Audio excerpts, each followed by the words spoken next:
She was invisible. Just another black waitress moving through one of Seoul's most powerful dining rooms, refilling glasses nobody thanked her for, taking orders nobody looked up to give.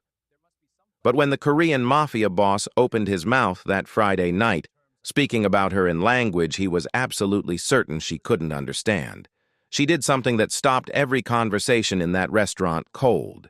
Every single one. And before the night was over, and a man who had spent 30 years making people disappear found himself disappearing instead. You need to hear this story. Welcome. While you're here, hit subscribe and drop a comment. Tell me where in the world you're watching from, because this community is built on stories that remind us who we really are. And here is what I know to be true. The people the world works hardest to overlook are almost always the ones carrying the most dangerous thing of all, knowledge. Or that's exactly what happened to Amara Osei, a PhD scholar from Ghana who found herself carrying plates in Gangnam, Seoul, wearing a black vest and a white shirt, moving through rooms full of people who never once wondered what was behind her eyes. They should have wondered, because behind those eyes was 6 languages, a doctoral dissertation on Korean criminal underworld linguistics, and 3 years of research that meant she understood every single word Kwon Dae-jung said that night. Every single word. But before we get to that restaurant, before we get to the silence, the shock, and the moment that cost a mafia boss his empire, you need to understand how a woman like Amara Osei ends up invisible in the first place. There was a box under Amara's bed in her Itaewon apartment. She looked at it every night before she slept and every morning before she left for work. Inside it was everything she used to be. This is the story of how she got it all back, and then some. The letter arrived on a Tuesday. Amara remembered it the way you remember the last good day before everything changes, with a clarity so sharp it almost hurts to touch. She was sitting in Professor Mensah's office at the University of Ghana, watching the old man's hands tremble slightly as he held the envelope. He had been her academic father for 6 years. She had never once seen him nervous. He looked up. His eyes were wet. "Seoul National University," he said quietly. "The full doctoral fellowship. They want you, Amara. They specifically asked for you." She called her mother from the car park outside. Her mother cried so hard she couldn't speak for a full minute, just held the phone and wept the way mothers weep when a lifetime of sacrifice suddenly makes sense. That was 4 years ago. The research she was going to Seoul to finish wasn't ordinary work. Her dissertation, Power, Silence, and Linguistic Dominance in East Asian Organized Crime Networks, had started as a curiosity and grown into something that made her professors uncomfortable in the best possible way. Amara had spent 3 years mapping how Korean criminal organizations used language not just to communicate, but to control. The coded slang, the deliberate exclusions, the way certain dialects functioned as walls, keeping outsiders out and keeping members locked in. She had cross-referenced court transcripts, police linguistics reports, undercover recordings, and academic analyses from Seoul, Tokyo, and Busan. She didn't just speak Korean, she had dissected it at its most dangerous. 6 languages lived in her head: English, Korean, Twi, Mandarin, Japanese, French, and she moved between them the way a musician moves between instruments. Naturally, without thinking, each one a different door into a different world. Her soul felt like coming home to a world she had built in her mind before she ever set foot in it. She loved the university library at night, the particular silence of serious study, the way her Korean colleagues slowly stopped staring at her face once they read her work. She loved how the city felt ancient and electric at the same time. She was 26 years old, sharper than she had ever been, and for the first time in her life, she felt exactly where she was supposed to be. And then her phone rang. It was her mother. But it wasn't her mother's voice. It was something smaller, carefully controlled, the voice her mother used when she was trying not to fall apart. Her father's fishing business. The loans he had taken quietly, without telling anyone. The debt that had finally come to collect. Her twin brothers, Kofi and Kwame, 14 years old, their school fees 2 months unpaid, pulled from class and sent home. "Your father won't ask," her mother said. "Hey, so I'm asking." The medicine her mother needed cost more each month than Amara's stipend. The brothers needed school fees. The debt needed servicing. The numbers were not complicated. The choice was not complicated either, even though it broke something in her chest that she could still feel, even now, 2 years later. She booked the flight at 2 in the morning, sat on the edge of her bed in her Seoul apartment until sunrise, not sleeping, not crying, just sitting with the weight of it. She sent one email to the fellowship office, family emergency, indefinite leave. They replied 3 weeks later to say the position had been reassigned. She never went back. 2 years later, Itaewon studio apartment. Black vest, white shirt pressed the night before, shoes that had learned the exact layout of Hyeonggyum's floor. Before every shift, she stood at the small mirror above the bathroom sink and looked at herself for exactly 10 seconds. Not in vanity, in inventory. She was checking that the other Amara, the one with 6 languages and 3 years of criminal linguistics research, was properly tucked away where no one could see her. Then she picked up her bag and left. The box under her bed held her unfinished dissertation, her fellowship letter, and a photograph of her mother taken on the day the acceptance came. She looked at it every night before sleep. It was the last thing she saw before closing her eyes. And tonight, for reasons she couldn't name yet, she looked at it longer than usual. It started with a phone call to the front desk at 6:47 p.m. Amara was resetting table 4 when she noticed Manager Park take the call. She wasn't watching him deliberately. She had simply learned, over 2 years, to notice things. The way his shoulders dropped first, then stiffened. The way his free hand found the edge of the host's stand and gripped it. And the way he turned slightly away from the dining room before he spoke, as though the walls shouldn't hear. He hung up, stood still for 3 full seconds. Then he turned and found the floor supervisor with his eyes, and something passed between them that had no words. Within 90 seconds, the entire staff knew. Amara could read it moving through the room like a current. The junior servers suddenly finding things to straighten, the sommelier checking and rechecking his cart, as the kitchen pass-through going quieter than usual. Nobody announced anything. Nobody had to. This was the language of controlled fear, and Hyeonggyum's staff were fluent in it. Manager Park walked the floor once, adjusting nothing, seeing everything. When he passed Amara, he said only, "Table 7 tonight. Best service. No mistakes." He didn't meet her eyes when he said it. Kwon Dae-jung arrived at 8:15 p.m. He did not hurry. Men like him never did. And hurrying implied somewhere more important to be, and there was no such place, not in his world. He came through the entrance the way weather comes, preceding itself. The 2 associates flanking him were identical in their dark suits and their silence, positioned not beside him but around him, like punctuation marks that existed only to frame what mattered. The woman on his arm wore a silver dress that caught every light in the room. Her posture was immaculate and completely rigid, the practiced composure of someone performing calm rather than feeling it. She had not chosen this evening. That much was readable from across the restaurant. And then there was Kwon himself. Sharp black suit, black tie, silver-streaked hair swept cleanly back from a face that had long since stopped arranging itself for other people's comfort. He was not tall, but he occupied space the way tall men envied, completely, without apology. That his eyes moved across Hyeonggyum the way an owner's eyes move across a property. Slow, assessing, already aware of every exit.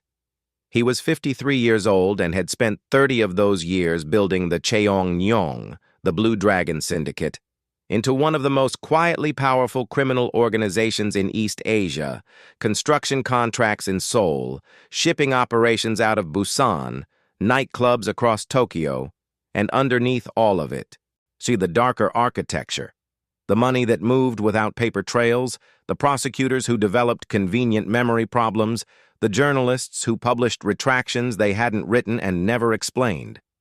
3 men who had threatened to expose him had retired abruptly from public life. None of them had been heard from since. He was not a man who needed to raise his voice. He chose table 7 without being guided to it. Corner position, back to the wall, sight lines to every table, both exits, on the kitchen pass-through, and the front entrance. He sat down, adjusted his cufflinks once, and opened the menu without looking at it. Manager Park appeared at Amara's elbow. "Table 7, he said again, quieter this time. Almost an apology. Amara looked across the room. She had read about men like Kwon Dae-jung in academic papers, studied the linguistic fingerprints they left in wiretapped conversations, traced the coded vocabulary their organizations used to conduct business in plain sight.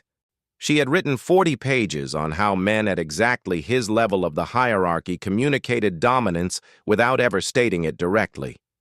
She knew what he was before she took a single step toward him. Her pen found her notepad. Her face arranged itself into the neutral professionalism she had spent 2 years perfecting. She began to walk, and halfway across the dining room, Kwon Dae-jung looked up from his menu, slowly, and with the unhurried certainty of a man who always knows when something has entered his orbit. His eyes found hers. He held them for exactly 1 beat too long. Then one corner of his mouth moved. Not quite a smile. Something colder than that. He had found his entertainment for the evening. Amara reached table 7 at 8:19 p.m. She introduced herself the way she always did. Quietly, professionally, with the measured warmth that Haenyo required of its floor staff. And she asked if they had dined with them before. She mentioned the evening's specials. Her Korean was the careful, neutral Korean of hospitality, designed to be pleasant and forgettable. Kwon Dae-jung did not respond. He looked at her the way a man looks at something he is deciding the value of, not with anger, not with anything as honest as contempt, but with a slow, clinical appraisal that reduced her in the space of 4 seconds from a person to a curiosity. Then he turned to his associates and began to speak. What came out of his mouth was not the Korean of menus or pleasantries. It was the dialect Amara had spent 3 years inside, the gutter register slang of Gangnam's criminal underworld, the coded vocabulary she had cross-referenced across 40 police transcripts and 17 undercover recordings, the language that existed specifically because it sounded like casual conversation to everyone who wasn't supposed to understand it. And he was not discussing the menu. He was describing her. The words came fast and low, dressed in laughter, landing with surgical precision. He described her presence in his restaurant as an offense to his appetite. He used a term for black women that existed in exactly 2 of her academic sources, both classified. He made a comment about her uniform that his associates received with the loose, comfortable laughter of men who had laughed at such things many times before. The woman in silver said nothing. Her eyes dropped to the tablecloth and stayed there, her jaw set in the particular stillness of someone who has learned that looking away is the safest available option. Then Kwon turned back to Amara. He shifted registers deliberately, from the rapid underworld slang to something exaggerated and slow, the Korean adults use for very young children or the very confused. He leaned back in his chair with the relaxed authority of a man performing for an audience he owned. "Do you understand what a menu is?" he said, loudly enough for the tables nearest to them to hear the tone, if not the words. "Or should I use pictures?" His associates laughed harder. One of them picked up his wine glass, still smiling. Nearby diners turned. And not because they understood, but because laughter aimed at someone who isn't laughing has a sound that crosses language barriers without translation. Amara did not move. Her pen hovered above her notepad. Her face held its shape.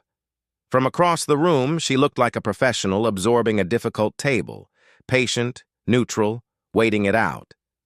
That was not what was happening inside her. Inside her chest, something was rising that had no clean name. Heat, yes, but older than anger. It was the accumulated weight of 2 years of invisibility pressing suddenly against a single point. It was the fellowship letter in a box under a bed in Itaewon. It was her mother's voice on the phone, carefully controlled, trying not to fall apart. It was Kofi and Kwame pulled out of school at 14. It was every table she had approached in this restaurant and every smile she had performed for people who looked through her as though she were made of glass. And underneath all of it, steady and precise and completely undeniable, was the knowledge. She understood every word Kwon Dae-jung had said, not approximately, not generally, every syllable, every coded layer, every criminal implication woven casually into his cruelty like wire inside silk. She had written her doctoral dissertation on exactly this dialect, and she had understood him from the first sentence with the clarity of a surgeon reading a scan. He had handed her a weapon and called it an insult. The restaurant seemed to slow around her. The laughter at table 7 faded to something distant. Her pen was still. The notepad was still. She was perfectly, completely still. And in that stillness, something shifted. She looked at Kwon Dae-jung. He was still smiling. She made her decision. You already know she didn't walk away, but what she did next, nobody in that restaurant was prepared for. Not the staff, not the associates. Not the woman in silver who had stopped staring at the tablecloth. Not even Kwon Dae-jung. Keep watching, because this is the part that changes everything. She did not raise her voice. That was the first thing people would remember afterward when they described it to their spouses over late dinners, to their colleagues over morning coffee, to anyone who would listen for months to come. She didn't shout. She didn't tremble. She didn't reach for the safety of English or the refuge of silence. And she simply looked at Kwon Dae-jung, directly, without blinking, without apology, and she spoke. What came out was his own language. Not the polished Korean of universities and broadcasters, not the careful hospitality Korean she had been using all evening. She spoke in the exact register he had used, the gutter dialect underworld slang of Gangnam's criminal underbelly, the coded vocabulary that existed specifically to exclude people like her from understanding. She repeated back to him, and with calm and surgical precision, exactly what he had said. Every phrase, every layered insult. She contextualized each one as she went, translating not just the words, but the specific criminal connotations embedded inside them, the way a linguist dissects a text, the way a prosecutor reads an indictment. She named the slang terms for what they were. She explained in his own dialect, in where each expression originated and what it signaled about the speaker's position in the Cheongnyong hierarchy. She didn't accuse him. She simply held a mirror up and described what was in it. The associate on his left stopped smiling first. Then the one on his right set down his wine glass with a small, careful click. Neither of them looked at Kwon. Neither of them looked at each other. The woman in silver looked up from the tablecloth. Then, without pause, without taking a breath, as fluidly as a river finding a new channel, Amara shifted. The underworld slang fell away completely. What replaced it was something else entirely. Classical Korean, the formal literary language of the Hosean court, the language of scholars, of ancient poetry, of texts that predated the modern city outside by 500 years. She spoke it the way it was meant to be spoken, measured, precise. At each syllable placed with the intentionality of someone who understood that language at its highest register was not just communication, it was architecture. She recommended the seasonal Haenyeo tasting menu. She described the first course, hand-dived abalone prepared in the style of Jeju's coastal grandmothers, in language so textured and specific that it ceased to be a description and became something closer to literature. She paired each course with a wine from the reserve collection, citing the vineyard, the harvest year, the precise reason each pairing honored the dish rather than competing with it. It took 90 seconds. It felt longer than that. Somewhere behind her, she heard the kitchen door. Head chef Kim Sang-hyun had been at Haenyeo for 11 years. He had cooked for ministers, for celebrities, for men far more famous than Kwon Dae-jung. He was not a man given to leaving his kitchen mid-service for anything short of a fire. He was standing in the kitchen doorway now, just listening. The restaurant had gone completely, absolutely silent. Not the polite quiet of people minding their own business. The held-breath silence of an entire room that has just witnessed something it does not yet have words for. Wine glasses sat untouched. Chopsticks rested against porcelain.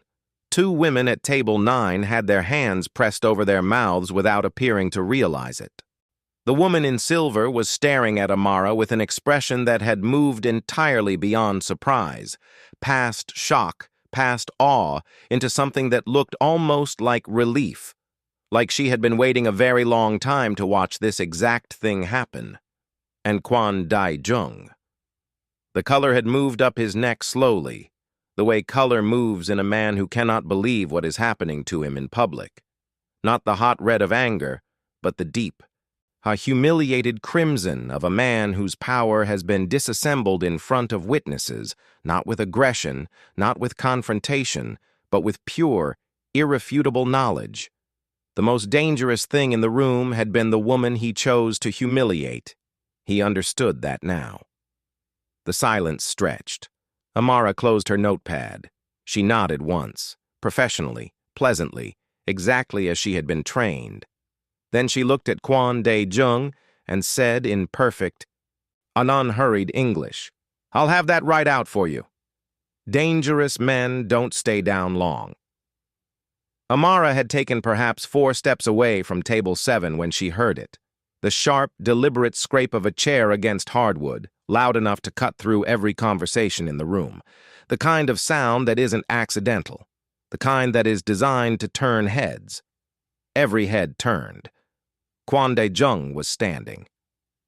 And he had composed himself with the speed of a man who had spent decades ensuring the world never saw him rattled for long. The crimson had left his face. What replaced it was something far more controlled, and therefore far more dangerous. The flat, absolute calm of a man who has decided how this evening ends. He did not shout. Shouting would have been almost manageable. What he did was worse. He dropped his voice to something low and precise and final, and he switched to English, slowly and deliberately, so that every person in Haenyeo could follow every word. "This woman," he said, "just threatened me." He paused to let it settle across the room like a stone dropping into still water. "I want the owner. I want the police. And I want her removed from this building. Now." The gasps came in a wave. Not loud, refined people gasp quietly. But Amara felt it move through the restaurant like a pressure change. They both associates rose from their chairs in one synchronized motion, saying nothing, needing to say nothing. Their standing was its own sentence. Manager Park went the color of uncooked dough. Kwon reached into his jacket and produced his phone without hurry. He dialed a single number, raised it to his ear, and spoke 4 words in Korean. Whoever answered spoke 1 word back. Kwon lowered the phone, set it face down on the table with a small, final click, and looked across the room at Amara. And it was not a threatening look. That was what made it so cold. It was the look of a man reviewing a completed transaction, patient, certain, already thinking about the next thing. He had made calls like this before. Problems had resolved themselves afterward. They always did. Manager Park reached Amara in 12 steps. She counted them.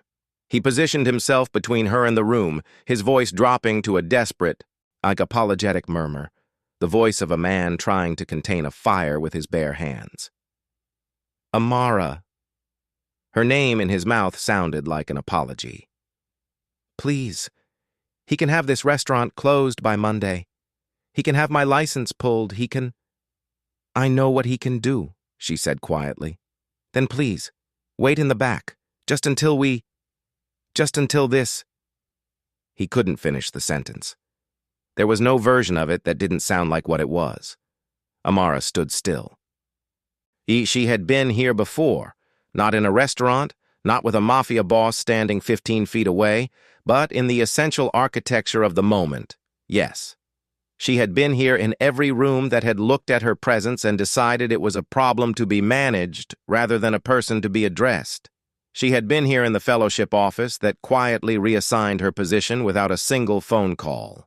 She had been here in 100 small erasures she had accepted because the alternative cost too much. She thought of the box under her bed. She thought of Kofi and Kwame back in school now, their fees paid on the strength of her aching feet and this black vest, and the smile she performed for tables that looked through her. She did not move. Around her, the room had fractured cleanly in two, and half the diners had found sudden interest in their plates. The careful self-preservation of people who know proximity to trouble is its own kind of danger. The other half were leaning almost imperceptibly forward, phones half raised, the instinct to document wrestling with the instinct to be discreet. At table 7, the woman in silver had not moved at all. Her hands were clasped in her lap, so tightly that her knuckles had gone pale against her dress. And her eyes were fixed on Amara with an expression that wasn't fear exactly. It was something more specific than that. Something that looked like a person who knew exactly how this story was supposed to end, and who was no longer certain it would. Then, from across the restaurant, the front door opened. It was not the person Amara expected. The front door had opened, and every head had turned toward it, braced for uniforms, for authority of the wrong kind, and for whatever Kwan's single phone call had set in motion. But the door had admitted only a couple, ordinary and unhurried, pausing at the host's stand. The real intervention came from inside the room. From the window table near the east wall, a man rose. He did it quietly. No scraping chair, no theatrical straightening, no performance of any kind. That he simply stood. And something about the quality of his stillness drew every eye in the restaurant the way a sudden silence draws attention more completely than a sudden sound. He was older, Korean, slight in build, wearing a charcoal suit with no tie. His hair was fully silver. His face held the particular unhurried calm of a man who had spent a lifetime sitting across from genuine power and had never once needed to raise his voice to be heard. He looked at Kwan Dai-jung. Before anyone contacts anyone, he said, I think it's worth noting something. His voice was conversational, almost gentle. The room was so quiet, it carried to every corner without effort. The security system in this establishment records continuously. A pause, brief and deliberate. Audio included. He let that land. And given that certain conversations at Table 7 this evening contained language directly referencing the Cheongyang Network's Busan operations, I suspect the chairman would prefer those recordings not reach the prosecutors my office briefed last Tuesday. The silence that followed was a different species from every silence that had come before it. This one had weight. Kwan's associate on the left turned to look at the one on the right. It was a single, fractional exchange, barely a movement at all. But Amara had spent years learning to read what men like these communicated in the spaces between words, and what passed between those two associates in that half-second was the oldest calculation in the criminal vocabulary: exposure, containment, exit. The phone on the table did not ring. Whoever Kwan had called was not calling back. Kwan Dae-jung stood completely still for a moment that seemed to stretch well beyond its actual length. Then, and with the controlled, deliberate movement of a man who refuses to let his body betray him even when everything else has, he sat back down, slowly. The room watched it happen, watched the power drain out of table 7 like water finding a crack. And nobody said a word because sometimes justice arrives so precisely that commentary would only diminish it. The older man turned from Kwon. His expression changed, completely, immediately, the way a room changes when someone opens a window.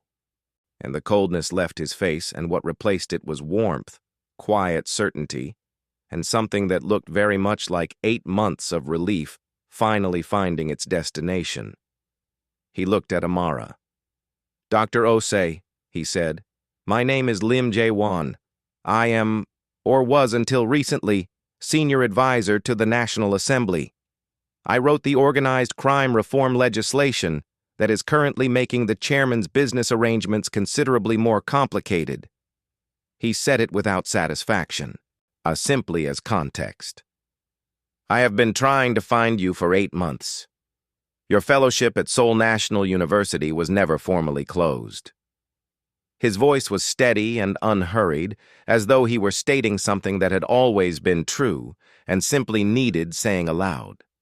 "We don't abandon scholars like you, Dr. Osei. Seoul National University doesn't abandon scholars like you." "As I don't." Amara's composure, the composure she had constructed and maintained and worn like armor through 2 years of invisibility, through cruelty and injustice and every small erasure in between, cracked. Not completely, not loudly, just enough. A brightness at the corners of her eyes that she didn't blink away in time. One person began to clap. A woman at table 9, one of the 2 who had covered her mouth earlier. Then the man beside her. Then the table behind them. And the one behind that. And within seconds the entire restaurant was on its feet, and the sound of it filled Henyogeum from the wine rack wall to the kitchen doorway where Chef Kim still stood, and it was the most beautiful sound Amara had heard in 2 years. At table 7, Kwon Dae-jung stood for the second time that evening. He straightened his jacket. He said nothing. His associates fell into position around him, and they moved toward the exit with the careful and deliberate pace of men performing dignity they no longer possessed. The woman in silver did not stand. She watched Kwon Dae-jung walk to the door. She watched it close behind him. Then she turned back to the room, unclasped her hands from her lap for the first time all evening, and exhaled, slowly, completely, like someone setting down something very heavy after a very long time. She was not going to follow him. Not tonight. Not ever again. 3 months later, the Han River caught the morning light and held it. Amara watched it from her window, the water moving slowly below. Seoul spreading wide and unhurried on both banks, the city going about its ordinary business beneath an ordinary sky. She had stood at this window every morning for 11 weeks now, and every morning it still surprised her a little. Not the view, the fact of being the person standing at it. Her name was on the door behind her, both versions of it, Osei Amara in clean Hangul, and beneath it, Dr. Amara Osei in English.